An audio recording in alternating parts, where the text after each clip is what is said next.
Good evening, Mr. Harry Potter. Okay. I guess the people would prefer 𝗪𝗪𝗶𝗵𝘁. So let's get it done that way. So real quick, there's been so much drama happening in Ondo State, and it's almost like every time we get towards the election year, there's always a twist, there's always a plot, there's always a subplot to the whole conversation. Now, build up to the second term election of Governor 𝗪𝗵𝘁𝗪 𝗪𝗴𝗪, there was a total fallout between himself and his former deputy 𝗪𝗏𝗪. They ended up contesting for governorship on the platform of another party. Now, the governor was away for a little over 2 months due to some health concerns, and he transmitted power to his deputy. But in between that period, there's been some plots, twists, subplots, to the point that earlier this week there were issues that the deputy governor is probably the House of Assembly is bringing up issues that serving him notice of impeachment, allegations of spending 300 million to buy bulletproof cars. There's been so much issues around it. What exactly is up for grabs? The soul of the state in 2024, or this is just ego and politics at play? Talk to us about that. Yeah, Mr. 𝗪𝗪𝗻𝗁, like you rightly said, whenever there is when there is transition process in this, there's always a drama. Moving from before now, we used to see people migrating from one political party to the other. That has always been the trend. You see people resigning. When 𝗪𝗪𝗪𝗪 was about to hand over, then the commissioner for health, Dr. 𝗪𝗪𝗪𝗁, and few others resigned and they joined the PDP. Then in 2003 to 2007, towards the second time aspiration of Dr. 𝗪𝗪𝗪𝗪 of blessed memory, we had 𝗪𝗪𝗪𝗁 and some others, then SSG and the likes. When he became minister, he was coming back from ministerial, and they all left PDP to form Labour Party. So this succession problem has always been, this has been that issue that we've always been having. But this period now is taking another dimension at which it's no longer a news that the current deputy governor is interested to succeed his boss in office. And there are other gladiators within the I like that word, gladiators. Very interesting. There are other gladiators in the party who also see that they wouldn't want him to succeed his boss. And just because of the fact that the challenges that is around Mr. Governor in terms of the health challenges is making it not to be too visible. Because since they have come back from his medical leave, they have not been able to fight him in those states. I live in Akure, and in any way, either in any function, we have not fighted Mr. Governor. Mr. Governor has been in Ibadan. So, but shortly after Mr. Governor arrived, a lot of allegations, counter allegations has been moving around by result to the House of Assembly saying they want to impeach the deputy governor. And we all know that all of this is just the politicking that will lead us into 2024. And just yesterday, we are aware that the Independent National Electoral Commission, started with the responsibility to conduct the election, has given us a date that our election will be conducted by next year. So that has also put on toes the political gladiators, basically in the ruling party, to start putting out their arsenals and all their itineraries to combat our preparation for the November 16, 2024 election.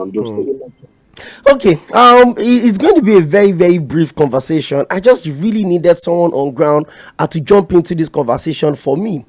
So let me ask you again.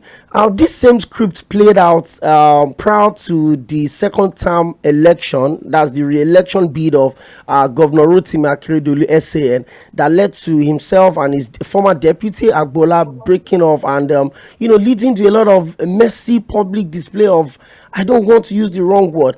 What exactly is going on? Or perhaps is it 𝗪𝗪𝗪𝗪 that is always on the wrong side, or he's always been unlucky with his deputies? Maybe this time around, 𝗧𝗪 𝗪𝗪𝗪𝗪 is also unlucky again. What exactly is going on in the state? We are seeing almost the same script play out in the neighboring state, which is Edo State, that coincidentally would also be having an election almost about the same time next year for governorship. We're seeing the whole drama between Comrade Philip Shuaibu, the deputy governor, and Governor 𝗪𝗪. I mean, the fact that Comrade Shuaibu was even told his office was moved out of the government house, and so many of those dramas. Is this about the soul of the states, or you think the governors just don't want to regard their deputies? Well, those states wouldn't see this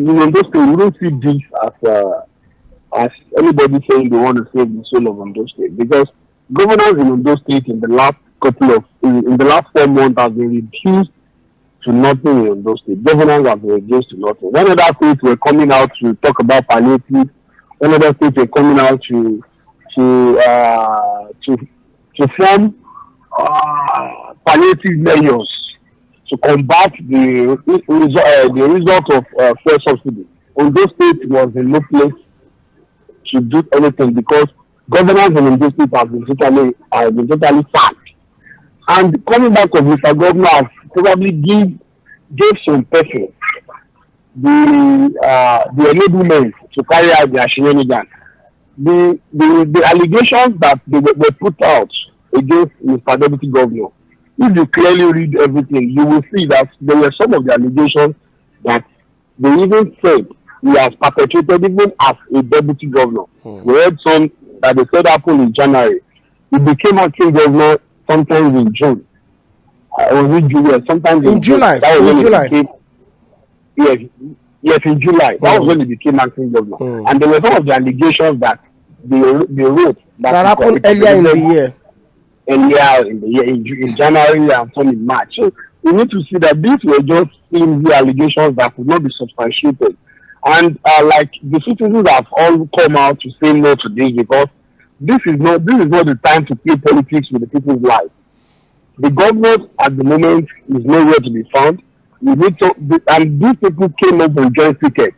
We cannot continue to subject the state to a place of agony, because we are not saying the government is nowhere to be found. The deputy 𝗪𝗪 should be the woman. It's more like there is a power play somewhere. It's more like there are some persons, like they refer to them as cabal, that really wants this man out so that they could perpetrate what they want. But in all, it is still a function of politics moving into the 2024 election in Ondo State. Okay, thank you very much. I'm going to have to let you go. I've been speaking with Mr. Oluyi is the leader of the Oodua Youth Coalition. The Oodua Youth Coalition is an interest group that advocates for the progress and the consistent growth of the youths within the Yoruba nation. So it's my pleasure having you join us on the show today. I would certainly keep in touch with you as we monitor the situation in Ondo State. Thank you very much, Mr. 𝗪𝗪. Thank you very much. It's my pleasure. Thank you very much.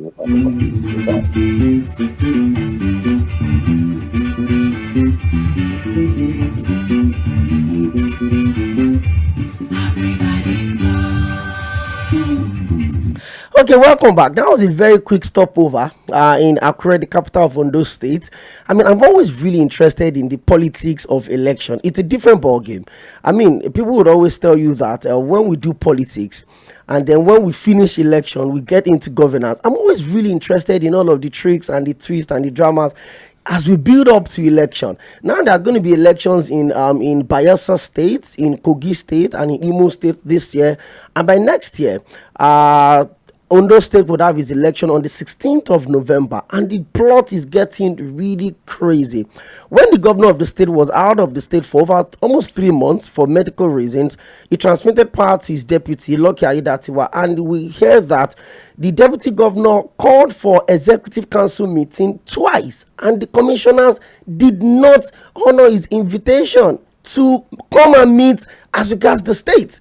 There's a lot of things going on all through this week. I mean, today's Thursday, all through Monday, Tuesdays, it's been in the papers that the deputy is probably going to be impeached. There's notice of impeachment raised against him. He had also gone to courts to get the same injunction that Comrade Philip Shuaibu of Edo State got. I mean, just so much to talk about. Well, we leave the issue of Ondo State and let's get into Gen X technologies. Ladies and gentlemen, we've always talked about the issue of power. We've always talked about the challenges that the government is facing. And if you follow this program very well, I've always left that space of the public-private participation. I would also believe that the government cannot do all of these things alone.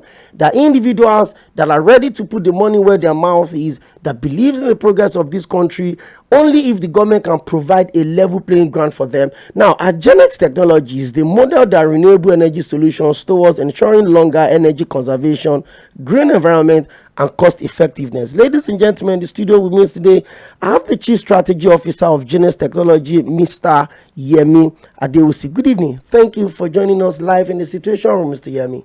Thanks for having me. It's a pleasure to be here. And first off, let me apologize that this session couldn't hold yesterday. I mean, you were here, but we had to just, move it up into this. So let's get straight up into it. First off, I want us to look at the Nigeria Energy Solutions through the private sector initiative.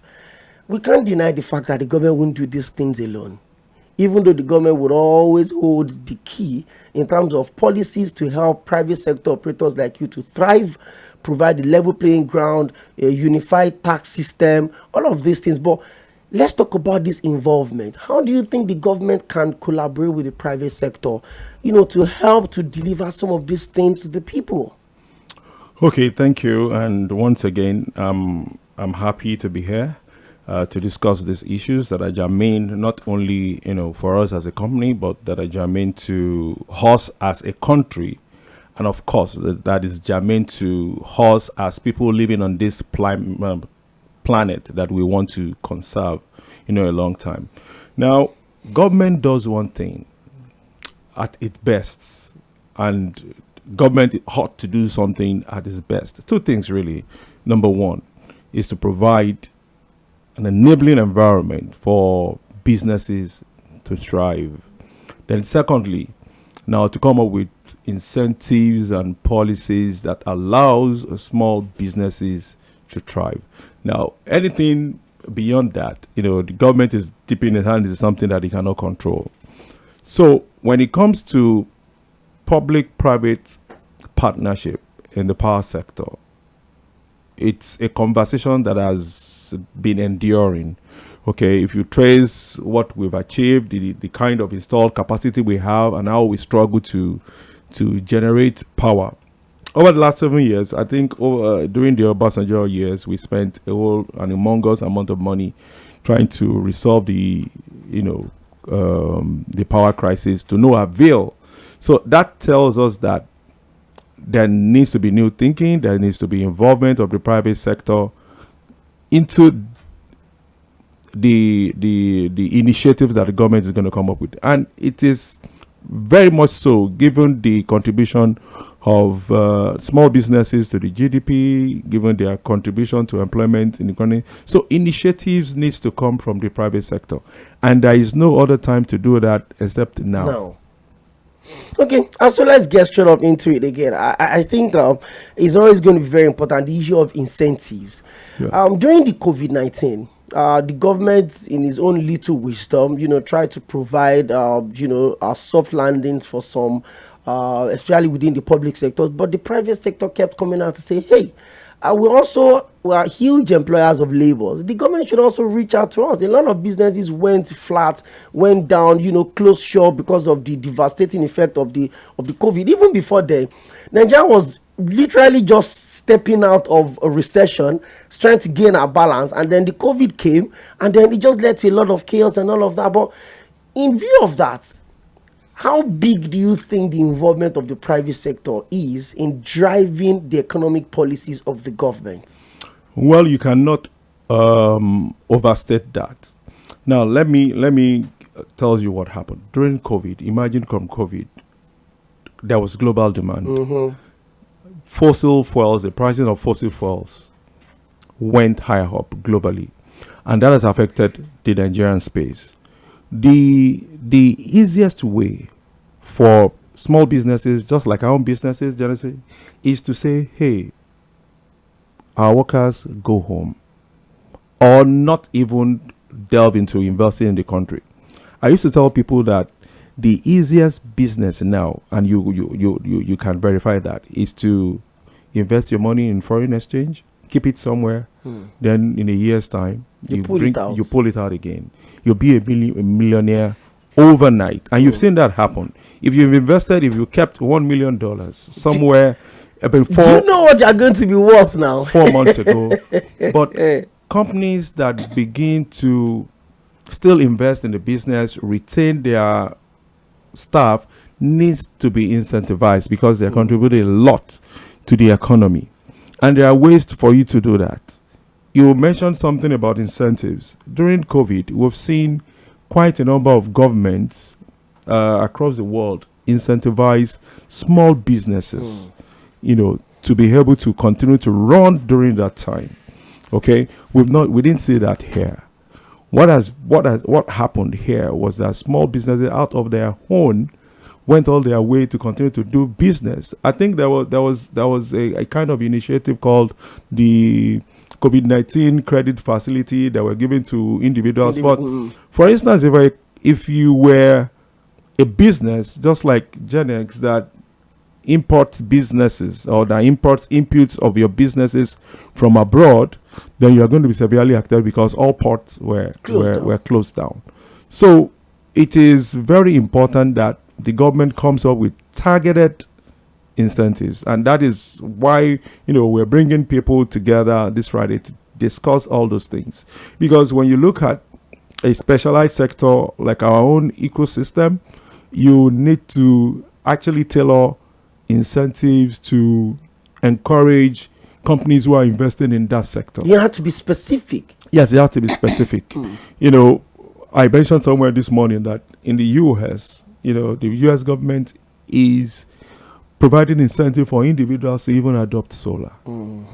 But here we have so many barriers in front of companies in the sector, barriers in front of customers to adopt solar energy. So the issues are among us. Okay, Mr. Yemi, let me take you back to where you started this conversation from. You mentioned the huge amount of investment that the government had put into the power sector. Let me just stream it down from 1999, where we got to this new phase of democracy that we have right now. Maybe until recently, when we started having issues of security, I'm not sure there's any other sector of the Nigerian economy that are taking as much money as the power sector are taking. As at the last time I checked, as at November 2017, we've invested over 16 trillion into the power sector. We've privatized, we've worked on distribution, generation, we've brought in the GENCOs, the DISCOs. We've done virtually everything that we could do. And as a country, we run a microeconomy where the small-scale businesses are needed to stimulate the growth of the economy. So you have a small-scale business whereby the small profits we make, you use the money to buy petrol. Unfortunately, subsidy is off, and then you are made to buy petrol for as much as 600 naira, depending on what part of the country you stay. Now, this is where you come in as, a company that is a leading renewable energy company in Nigeria that specializes in solar and backup solutions for residential and commercial facilities. Now, you have a program on Friday, and just like you said, it's basically about letting the people know how these things work. Do you want to take us into this and let us know what the Genex Technologies is about? Okay, let me provide a background. Okay, you mentioned that since 1999 we spent a humongous amount of money trying to resolve our energy crisis. Okay, I'll be partial because I belong to the renewable energy ecosystem. He's allowed. So I would say that the reason why we're running in circle is because we have underrated and underexplored or underexploited our renewable energy resources. Okay, if you look at where we spend this money, it's still to run after fossil fuels, which unclean, which will add more damage to our planet.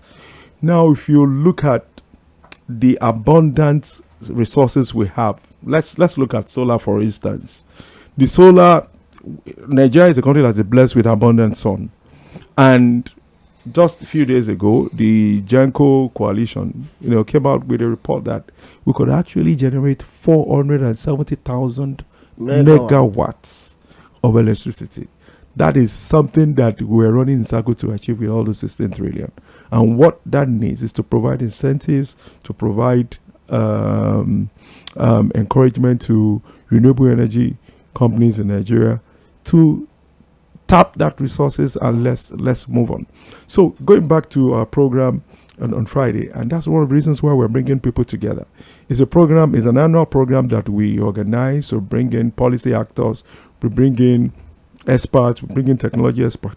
We even bring in the customer so that we hear the voice of the customer to understand what are the barriers. And this year's theme talks about accelerating the adoption of solar energy in Nigeria, driving barriers, trying to look at the barriers, removing barriers and challenges for driving growth and encourage adoption.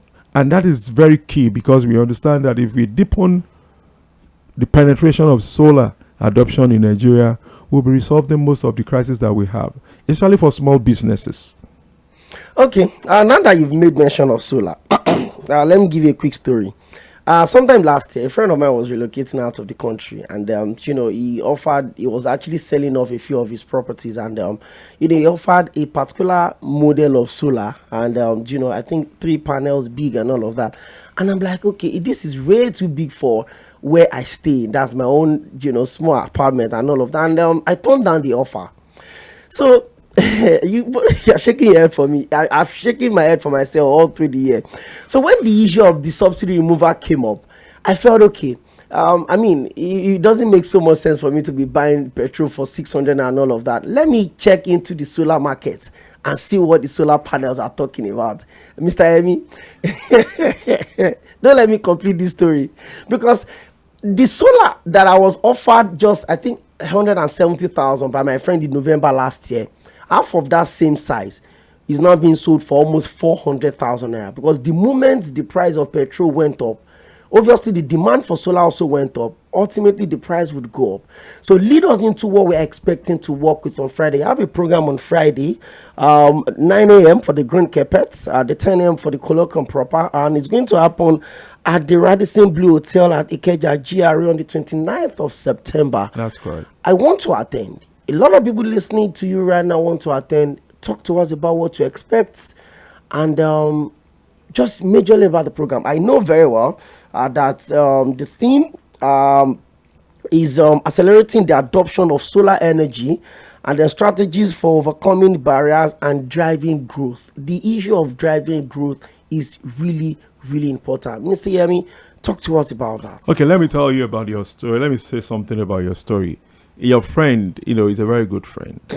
Okay, what he has offered you, if I don't know the quality of the panels, but we always try to put this out there as a thought leader. Our company is also a thought leader. Genesis Technologies is also a thought leader, because we also know the upfront cost of solar may be high, but if you do the maths correctly, you see that at the end of the day, you will gain the benefits of early adoption.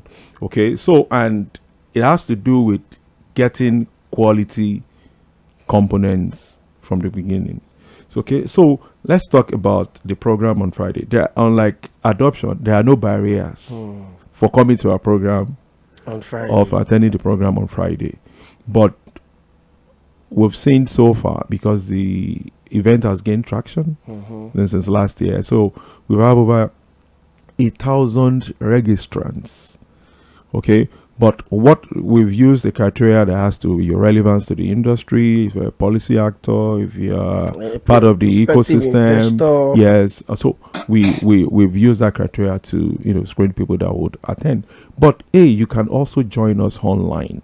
What you need to do is just send your intention to participate to info@genextechnologies.com, and we'll be sending you a link that would join you to the program. Okay, people that would be coming in, are we expecting? I know it's a big event, so it certainly would have panelists, would have policy makers that will always be on board. You want to talk to us about one or two of those people?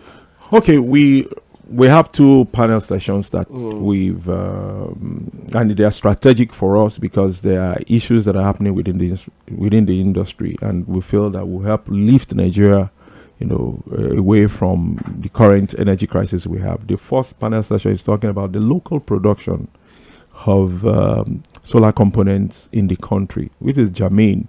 Most of the high cost of equipment, solar solution or equipment or components that we have is due to the fact that, most of them are still imported into the country. So imagine if we could produce those things locally and transfer the gains to the customer in terms of cheaper solutions. So we are going to be having panelists, which includes people from Bank of Industry, people from Renewable Energy Agency, people from GIZ. So we have that first panel. Then there is a second panel that actually delves into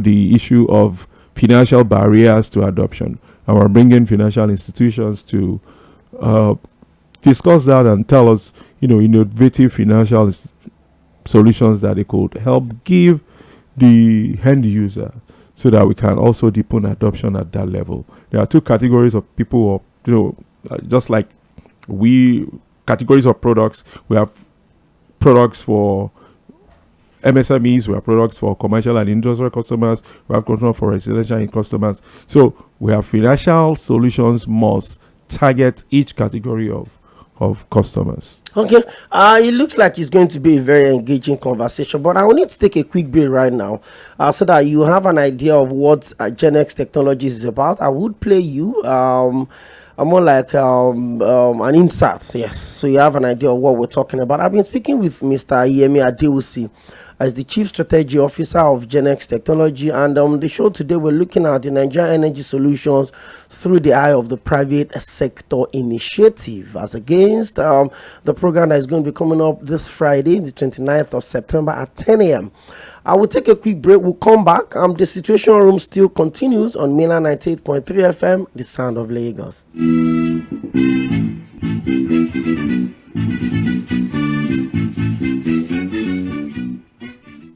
Discover the future of renewable energy at GenX Colloquium 2023. Join us on September 29th at Radisson Blu, 𝗪𝗪𝗁 GRA, Lagos, as we bring together renewable energy industry leaders, manufacturers, financial partners, policy actors and innovators.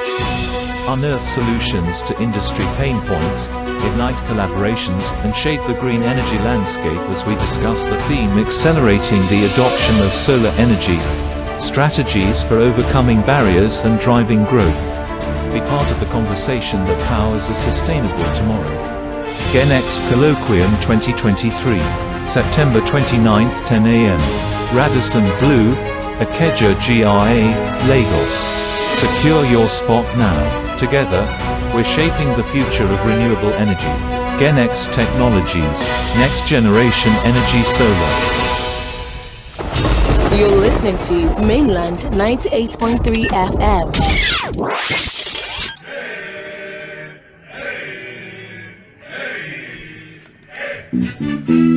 Okay, you're welcome back to the Situation Room, live on Mainland 98.3 FM, the sound of Lagos. My name still remains 𝗪𝗪𝗁 𝗪𝗪𝗁, and of course, this program comes up on the airwaves every Mondays to Fridays from 4 to 5 p.m. where we talk about policies, we talk about politics, I will talk about governance and leadership. And then I've got a bit of a big good news for you.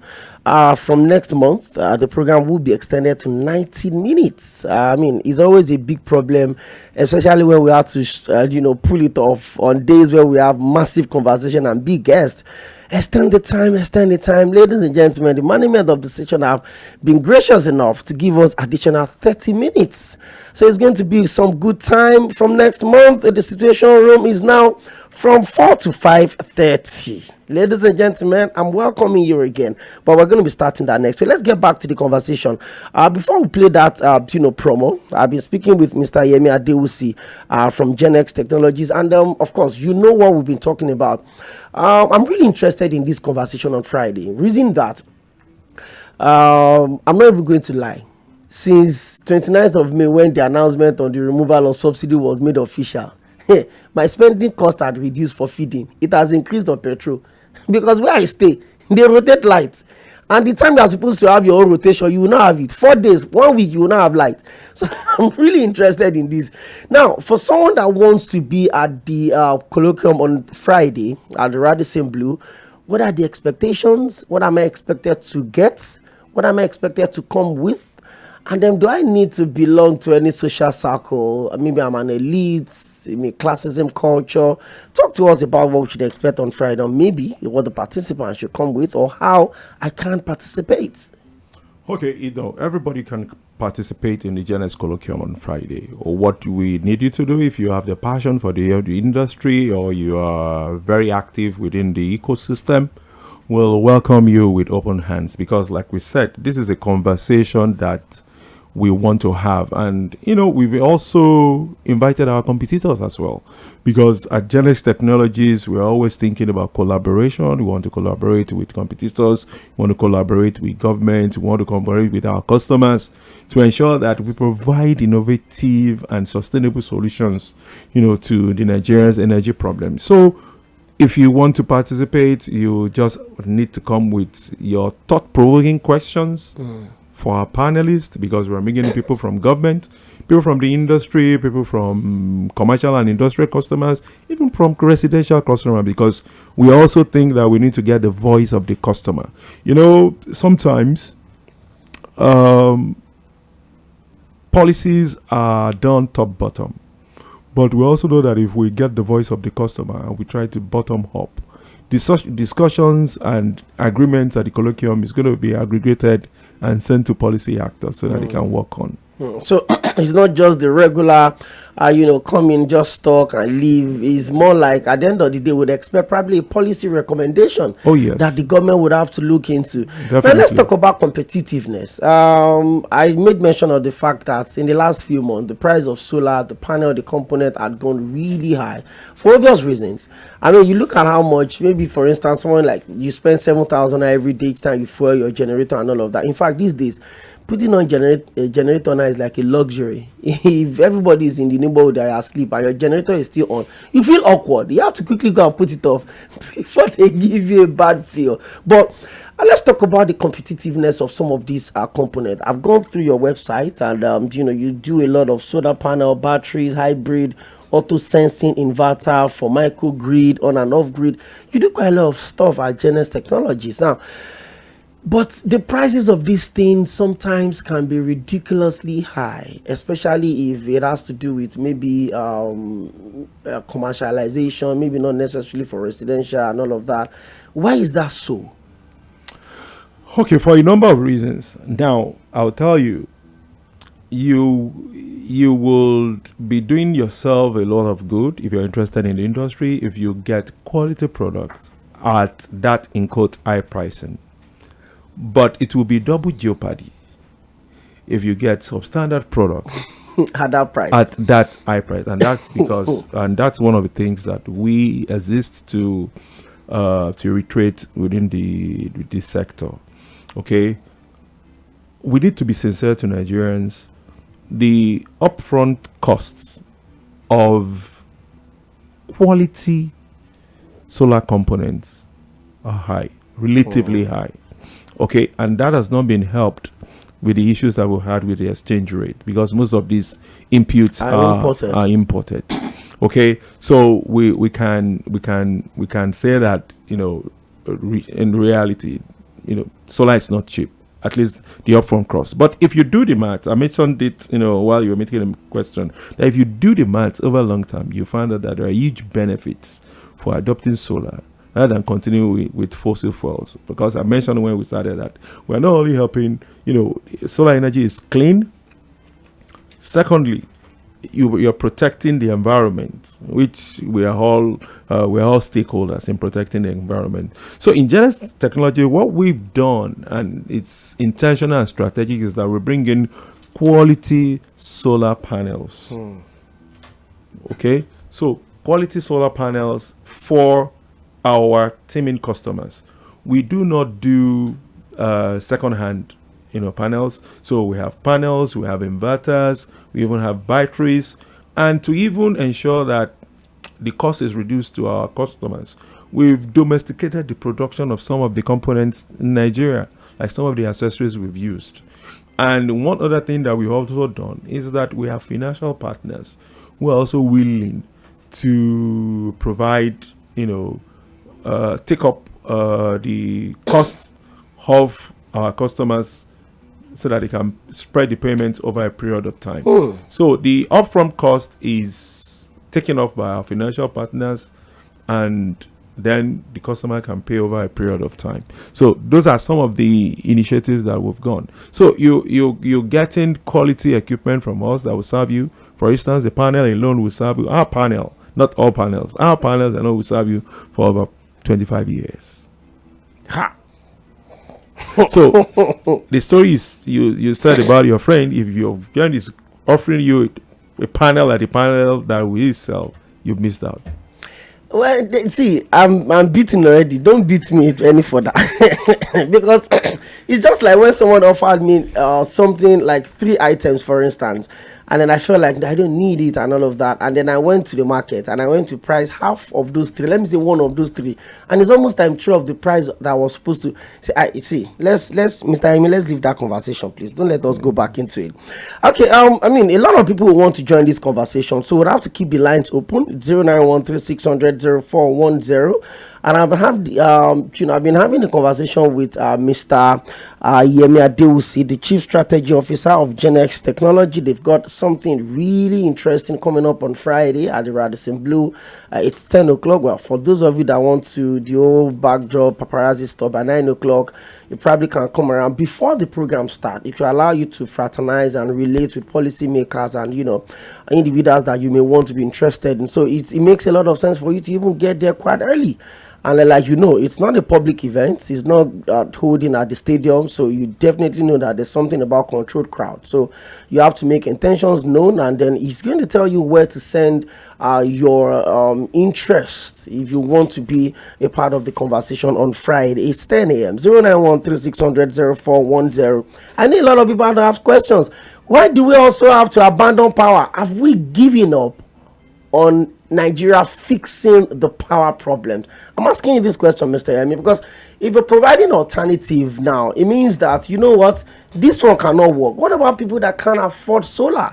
What about small-scale business owners, the woman that sells bread, the woman that sells akara at the roadside, and by 7 o'clock, she needs to power our sales so that people can see what she's selling, and she cannot afford solar? Have we given up on fixing the power and energy challenges of Nigeria, Mr. Emi?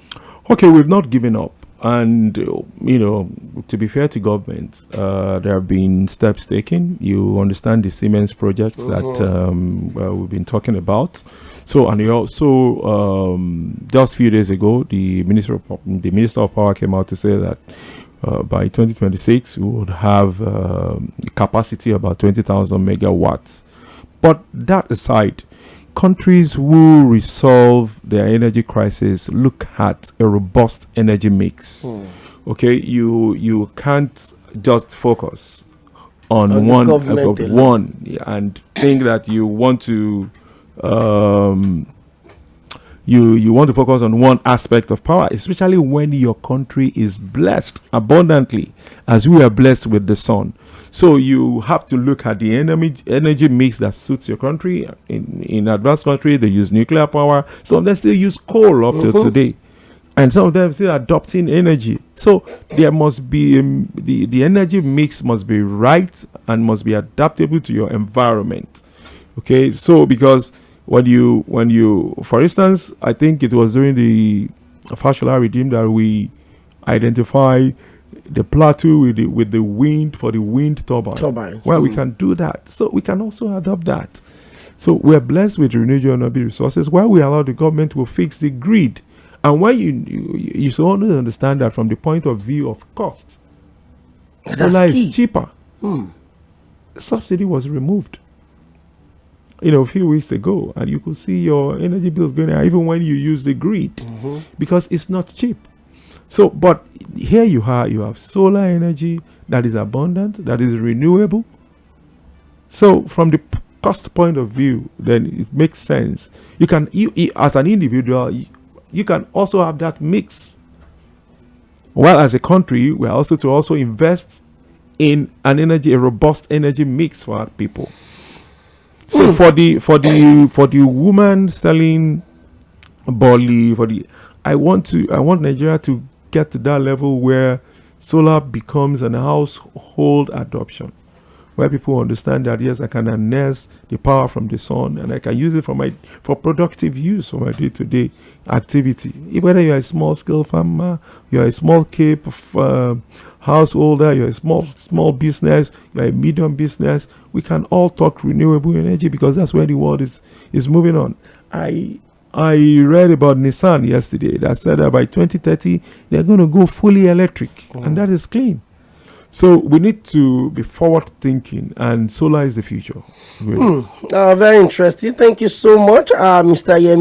𝗵𝗵𝘁𝗀𝗽, the Chief Strategic Officer for GenX Technologies. Well, I'm inviting you to join the conversation. I know that you're probably wondering, okay, what do I need to come with if I want to invest? Because these days, people just put some money together and say, I want to go and invest. It's good to invest. And so you have opportunities like this, but I don't know much that I'm going to say to you. So you can join the conversation, 0913-600-0410. Call us and ask your questions in respect to the program that is coming up on Friday. And you can also drop your messages. I'm seeing a couple of messages here, by the way. But let's see if we can take, a few calls to see how all of this will spin off. It's mainland 98.3 FM. And we're looking at, how the government and the private sector can come together to look for solutions to the biggest challenge that we have in this country, which is the issue of power, energy, and some of these things. I mean, the government has done enough. We spend trillions of naira trying to fix our problems. Hey, do we have an alternative to that? Let me talk to Mr. 𝗪𝗪𝗁. Hello, good evening. Good evening, 𝗪𝗪𝗁. You're welcome. I greet our guest as well. Thank you. My name is 𝗪𝗪𝗁𝗪. I want to ask our guest, are there age limit to it? Can a secondary school boy attend this program as well?